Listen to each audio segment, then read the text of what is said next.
విజయవాడలో వరద తగ్గిన చాలా ప్రాంతాల్లో మురుగునీరు పెద్ద సమస్యగా మారింది.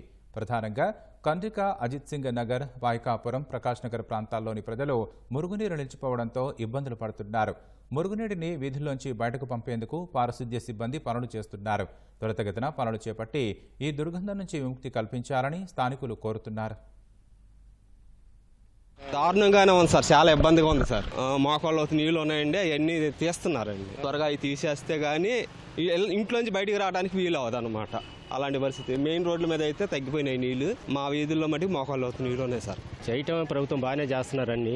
వాటర్ మాత్రం బాగా నిలబడిపోయి బాగా ఇబ్బందిగా ఉంది. ఈ తక్షణం కొద్దిగా క్లీనింగ్ చేసేస్తే బాగుంటుంది సార్.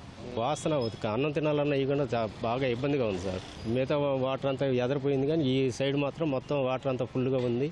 చాలా ఇబ్బంది కలిగిస్తుంది.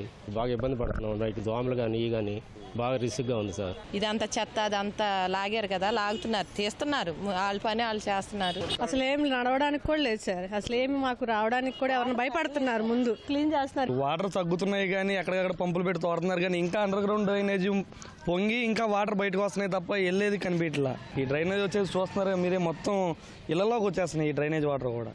చాలా రోగాలు దోమలు అవి వచ్చి తొందరగా క్లీన్ అయితే కానీ ఉండడానికి ఉండదు. ఇంత వరద తగ్గినా సరే ఇళ్లలో ఉండడానికి కూడా చాలా ఇబ్బందిగా అవుతుంది. ఈ సందుగొందులలో నీళ్ళు ఆగిపోయి చాలా ప్రాబ్లం అవుతుంది. లాగేసారు, కాకపోతే ఈ డ్రైనేజీలు పొంగేసి వాటి నుంచి దోమలు, ఈగలు, విపరీతమైన వాసన, ఇళ్లలో ఉండలేకపోవడం, వాటి నుంచి పక్కన వాళ్ళకి రోగాలు, ఇట్లా జ్వరాలు ఇవి కూడా వస్తున్నాయి.